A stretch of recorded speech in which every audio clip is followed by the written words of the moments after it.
Hello dear students, welcome back to GDC e tutors. So friends, आज के हम video में बात करेंगे बायो अवेलेबिलिटी के बारे में। तो चलिए स्टार्ट करते हैं। सबसे पहले जानते हैं कि बायो अवेलेबिलिटी होता क्या है। बायो अवेलेबिलिटी दो वर्ड से मिलकर बना हुआ है। एक है बायो और सेकंड है अवेलेबिलिटी। बायो का मतलब होता है लिविंग ऑर्गेनिज्म और लिविंग स्ट्रक्चर, जैसे कि हम लोग ह्यूमंस हैं हो गए, हम उसको बायो बोलेंगे। एवेबिलिटी का मतलब होता है कि हम कुछ चीज़ उस लिविंग ऑर्गेनिज्म में इंसर्ट कर रहे हैं या एडमिनिस्ट्रेट कर रहे हैं।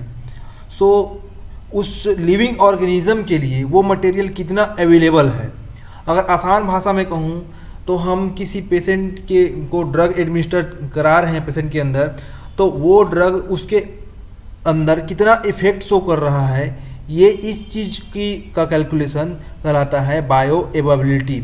मतलब वो बायो ऑर्गेनिज्म है, उसके अंदर में हमारा जो ड्रग का कंसंट्रेशन है वो कितना है, जा रहा है ब्लड में, और ब्लड में जाने के बाद वो कितना इफेक्ट शो कर रहा है, इस चीज़ की स्टडी बायो अवेलेबिलिटी कहलाती है। जैसे कि एग्जांपल के लिए एक ओरल सॉलिड डोसेज फॉर्म, जैसे कि टैबलेट इसके बारे में इंसर्ट कराएंगे हम लोग। तो टैबलेट ओरल रूट से होते हुए यहाँ आएगी सबसे पहले स्टमक में। स्टमक में आने के बाद ये जो ड्रग्स है, जो टैबलेट्स है, वो सबसे पहले छोटे छोटे पार्टिकल्स में ब्रेक होंगे। इस छोटे छोटे पार्टिकल्स में ब्रेक होने का जो क्रिया होती है, इस चीज़ को बोलते हैं डिसइंटीग्रेशंस। जब तक का जो हमारा टेबलेट है डिसइंटीग्रेट नहीं होगी तब तक वो सॉल्यूबल नहीं होगी जो जीआई फ्लूइड्स में है। आफ्टर डिसइंटीग्रेशन ये जो यहाँ पे जो टेबलेट है वो जीआई फ्लूइड्स जो होते हैं उसमें सॉल्यूबल होता है। सॉल्यूबल होने के बाद यहाँ पे ड्रग का एब्जॉर्प्शन होता है। तो यहाँ कुछ ड्रग्स होते हैं जो या तो एब्जॉर्ब ही नहीं हो पाते हैं, या कुछ ड्रग होते हैं जो फर्स्ट पास मेटाबॉलिज्म कर जाते हैं, और जो बचे हुए ड्रग हैं वो हमारे ब्लड में एब्जॉर्ब होते हैं। जो एब्जॉर्ब जो ड्रग है वही हमारे जो एक्शंस हैं उसके लिए रिस्पॉन्सिबल होते हैं। इसी के डेफिनेशंस में कहा गया है fraction amount of unchange drug that reached in systemic circulation from the site of administration. जो हमारा साइट ऑफ एडमिनिस्ट्रेशन क्या हो गया, टेबलेट के केस में ओरल होगा या फिर माउथ होगा। माउथ से लेके जो एब्जॉर्बिंग सरफेस, मतलब या तो स्टमक होगा या फिर इंटेस्टाइन होगा, यहाँ से आने में भी जो ड्रग का लॉस हो सकता है। इसके बाद यहाँ से जो एब्जॉर्बिंग सरफेस है वहाँ से एब्जॉर्ब होके जो ब्लड में गया, तो जितना अमाउंट तक गया जो ब्लड में, वो वही अमाउंट का जो ब्लड है वो ड्रग है, वो बायो अवेलेबिलिटी कहलाएगा। इसका एक और डेफिनेशन है the rate and extent of absorption of a drug from the dosage form. Rate means होता है टाइम पर यूनिट, मतलब जो फ्रैक्शन अमाउंट ऑफ जो ड्रग होता है कितने टाइम में हमारे ब्लड में इंटर कर रहा है, उस चीज़ को बोलेंगे rate. Rate means time. Extent मतलब होता है अमाउंट ऑफ द ड्रग, मतलब अमाउंट कितना अमाउंट में जो ड्रग जा रहा है वो उसको बोला जाता है extent. Absorption from the drug from a dosage form. Dosage form से यहाँ मतलब है हम लोग टेबलेट के साथ, टेबलेट हो गया, इंजेक्शंस हो गया, कैप्सूल्स हो गया, या हम लोग टॉपिकल यूज़ कर रहे हैं, तो सारे के सारे डोसेज फॉर्म का बायो अवेलेबिलिटी अलग अलग शो करेगी। जैसे कि हम लोग आईवी, मतलब जो इंजेक्शंस होगी, जो आईवी होता है जिसको डायरेक्ट ब्लड में इंजेक्ट करते हैं, उसका जो बायो अवेलेबिलिटी होती है वो 100% होती है, क्योंकि इसमें जो प्रोसेसेस होता है वो कम, इतना सारा प्रोसेस नहीं होता है एज कम्पेयर टू टेबलेट में, जो उसको डायरेक्ट ब्लड में ही दिया जाता है। बायो अवेलेबिलिटी को कैपिटल एफ से रिप्रेजेंट करते हैं। इसका फार्मूला होता है concentration of the drug in plasma upon amount of the drug administered. जैसे कि सपोज हम लोग कोई ड्रग लिए 100 mg, और उसका अगर हम लोग उसको प्लाज्मा ड्रग कंसंट्रेशन का स्टडीज किए तो हमको वहाँ पे मिलता है 90 mg, तो उस ड्रग का बायो अवेलेबिलिटी होगा 90% उस ड्रग का बायो अवेलेबिलिटी होगा। Okay, so bioability of the drug given by oral route never will be 100%। Oral route से अगर हम लोग किसी ड्रग को दे रहे हैं उसका बायोएबिलिटी कभी भी 100% नहीं हो सकती, क्योंकि अभी हमने आपको बताया कि जो ड्रग्स होता है वो ओरल रूट से अगर देंगे तो माउथ से लेके स्टमक और इंटेस्टाइन तक ट्रैवल करेगी। इस दौरान ड्रग का डिसइंटीग्रेशन होता है, डिसइंटीग्रेट होने के बाद ड्रग सोल्यूबल होता है, मतलब so many process are involve for the their disintegration and dissolutions. So उस प्रोसेस में ड्रग का लॉस होता है। इसके साथ साथ ही जो यहाँ पे इंटेस्टाइन और लीवर में आके जो ड्रग होता है वो फर्स्ट क्लास मेटाबॉलिज्म शो करता है, मतलब सिस्टमेटिक सर्कुलेशन में जाने से पहले ही मेटाबोलाइज हो जाता है। इसीलिए जो ओरल रूट होता है उसका बायोएबिलिटी कभी भी 100% नहीं होती।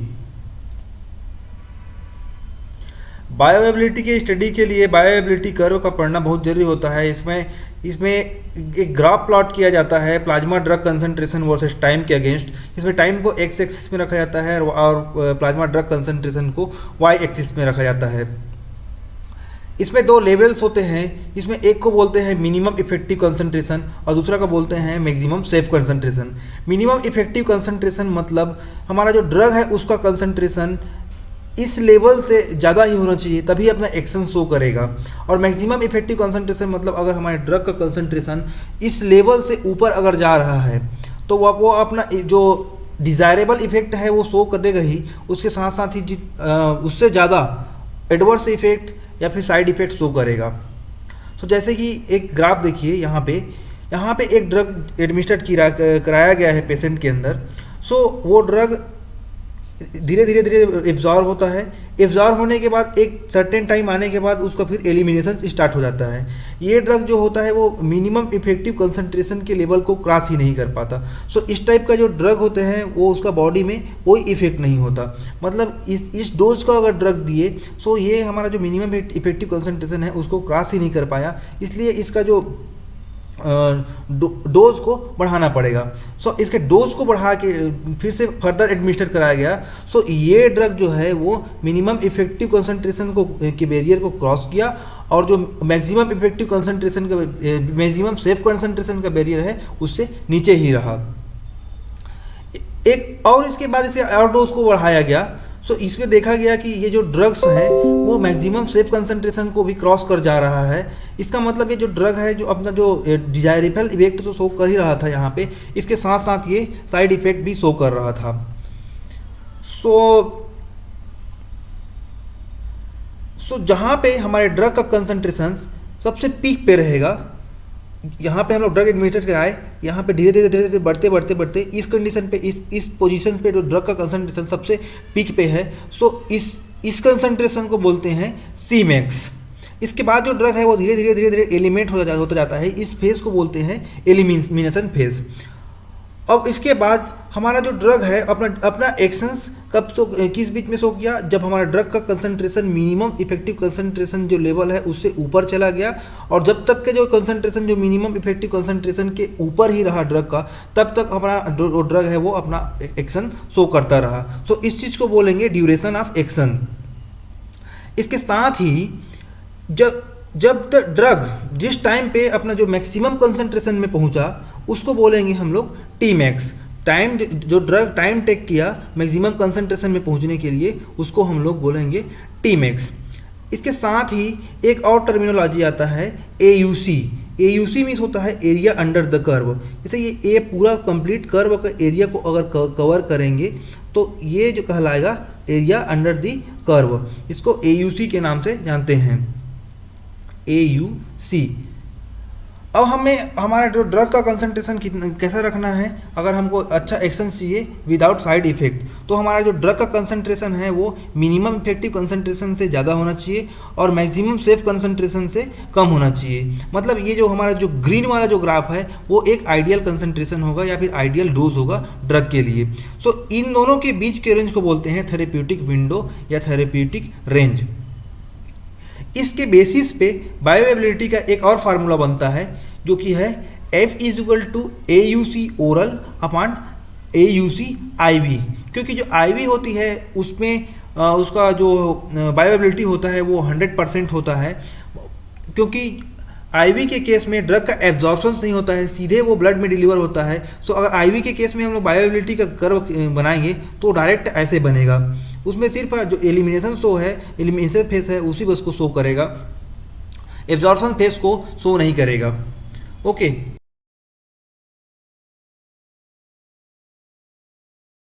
अब हम लोग बात करेंगे फैक्टर अफेक्टिंग बायोअवेलेबिलिटी। सो फैक्टर अफेक्टिंग बायोअवेलेबिलिटी में हमने आपको लास्ट वीडियो में पढ़ाया था कि फैक्टर अफेक्टिंग ड्रग एब्जॉर्प्शंस। तो जितने सारे फैक्टर्स होते हैं जो ड्रग के एब्जॉर्प्शंस में अपना अफेक्ट करते हैं, जैसे कि physico chemical property of the drug, route of drug administration, pH and ionization, food and drug interaction, pharmacogenetic factor and area of the absorbing surface, ये सारे के सारे जो फैक्टर्स हैं वो बायोअवेलेबिलिटी को भी अफेक्ट करेंगे, क्योंकि अल्टीमेटली जो एब्जॉर्प्शन को अफेक्ट होगा तो फिर बायोअवेलेबिलिटी अफेक्ट होगा। इसके साथ साथ इसके अलावा कुछ और फैक्टर्स हैं जो कि बायोअवेलेबिलिटी को और इफेक्ट कर सकते हैं, वो है first pass metabolism. First pass metabolism को कोई फर्स्ट पार्ट इफेक्ट के नाम से जानते हैं या इसी को प्री सिस्टमिक एलिमिनेशन के नाम से जानते हैं। तो इसमें क्या होता है फर्स्ट पास मेटाबॉलिज्म में, जब ड्रग को एडमिनिस्टर कराया जाता है तो वो पहले स्टमक में जाएगा, स्टमक में जाने के बाद वो आगे बढ़ेगा तो फिर वो स्टमक में जाके वो सोल्यूबल होगा, जो जीआई फ्लूइड्स है उसमें सोल्यूबल होने के बाद वो इंटेस्टाइन में जाएगा, इंटेस्टाइन को गट बोलते हैं। तो इंटेस्टाइन में एक रिच नेटवर्क होता है वेंस का, जिसको बोलते हैं पोर्टल वेंस। वो पोर्टल वेंस जो ड्रग्स को एब्जॉर्ब करके सीधे लीवर पे ले जाएगी, सीधे लीवर पे ले जाएगी। तो लीवर वो जो ड्रग होता है, लीवर में जाने के बाद वो ड्रग मेटाबोलाइज हो जाता है before reaching on the systemic circulation. Systemic circulation मतलब ब्लड में जाने से पहले लीवर में चला जाता है और वहाँ जाके मेटाबोलाइज हो जाता है। सो इसी मेटाबॉलिज्म को, ड्रग का प्री सिस्टमिक मेटाबॉलिज्म जो होता है उसको बोला जाता है फर्स्ट पास मेटाबॉलिज्म। नेक्स्ट है हेपेटिक डिजीज। सो हेपेटिक डिसीज मतलब हमारा हेपेटिक मतलब होता है लीवर, लीवर से रिलेटेड डिसीज जैसे कि लीवर सिरोसिस हो गया। सो बहुत सारे एंजाइम्स होते हैं जो कि ड्रग के मेटाबॉलिज्म में हेल्प करते हैं। उन एंजाइम्स की एक्टिविटी डिक्रीज हो जाएगी तो ड्रग की मेटाबॉलिज्म भी डिक्रीज हो जाएगी। अगर ड्रग की मेटाबॉलिज्म डिक्रीज होगी तो अल्टीमेटली जो ड्रग का कंसंट्रेशन होगा ब्लड में वो इंक्रीज होगा, और ड्रग का कंसंट्रेशन ब्लड में इंक्रीज होगा तो फिर बायोअवेलेबिलिटी भी इंक्रीज होगी। तो हेपेटिक डिसीज के केस में बायोअवेलेबिलिटी इंक्रीज होगी। फॉर द एग्जाम्पल के लिए लीडोकेन जो ड्रग होता है उसकी बायोअवेलेबिलिटी लीवर डिसीज में इंक्रीज हो जाती है।